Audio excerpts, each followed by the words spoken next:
కాకినాడ పెద్ద మార్కెట్ సమీపంలో గల ఉల్లింకల వారి వీధిలో ప్రతి ఏడాది మాదిరిగానే ఈసారి కూడా వినూత్న రీతిలో శ్రీ వరసిద్ధి వినాయక యువజన సంఘం ఆధ్వర్యంలో 18 అడుగుల వేరుశనక్కాయలతో గణపతి విగ్రహాన్ని ఏర్పాటు చేశారు. ఈ వేరుశనక్కాయల గణనాథుణ్ణి దర్శించుకునేందుకు పెద్ద సంఖ్యలో భక్తులు తరలివస్తున్నారు.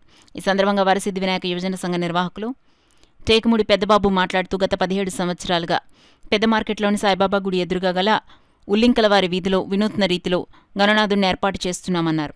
అందులో భాగంగానే ఈసారి వేరుశనక్కాయలతో వినాయకుడిని ఏర్పాటు చేశామన్నారు. పెట్టి తయారు చేస్తూ ఉంటాను. నేను నా సొంతంగా తయారు చేస్తాను. సొంతంగా కూడా ఖర్చు, ఎవరి దగ్గర డొనేషన్ కానీ ఏమీ తీసుకోను. నేను ప్రతి సంవత్సరం కూడా ఈ ఒక కార్యక్రమం చేస్తూ ఉంటాను. నేను అందరూ అనుకుంటారు ఈ ఎలా వస్తుంది, ఈయనకి డబ్బు ఎలా వస్తుంది. నేను కేబుల్ టీవీ చేస్తా. నేను పార్ట్ టైము ఈవెంట్లు అవి చేస్తూ ఉంటాను. నేను అలా చేసి నాకు భగవంతుడు బాగానే ఉంది, ఏ లోటు లేదు. అప్పటి నుండి కూడా బాగా చేస్తున్నాను. ఈ సంవత్సరం ఈ 7 శనక్కాయలతో శనక్కాయలతో తయారు చేసాం.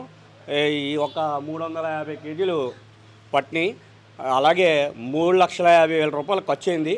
3,50,000 రూపాయలు వీటికే 3,50,000 రూపాయలు అయిందని అనుకుంటారు. అది ఒక్కదానికే కాదు, ప్రతి మెటీరియల్ దానికి ప్రతి అలంకరణకి మొత్తం అలా విగ్రహానికి 3,50,000 రూపాయలు అయింది. 3,50,000 రూపాయలు కూడా మేము ఇలాగా ఈ కార్యక్రమం చేసి ఇంకా మంచి పేరు తెచ్చుకోవాలని, అలాగే నేను గిన్నీస్ రికార్డు కొట్టాలని, ఈ ప్రతి సంవత్సరం కూడా ఇంకా అందంగా చేసి గిన్నీస్ రికార్డు కొట్టాలని నా కోరిక. అది ఎలాగా కొడతాను నేను. ఇంకో సంవత్సరం ఇంకో చిన్న ఐటెంతో ఏదో తయారు చేసి ఆ గిన్నీస్ రికార్డు కొట్టాలనే చూస్తున్నాను, నేను చేస్తాను. కావున భక్తులందరూ కూడా వచ్చి స్వామివారిని దర్శనం చేసుకోండి. మేము ప్రతి సంవత్సరం 14 రోజులు పెడతాం ఇక్కడ దర్శనంకి. కానీ ఇక ఈ సంవత్సరం చంద్రగ్రహణం వచ్చిన వల్ల 9 రోజులే దర్శనం ఉంటుంది. కాబట్టి కావున భక్తులందరూ కూడా బేగ వచ్చి దర్శించుకోవాల్సిందిగా కోరుచున్నాం.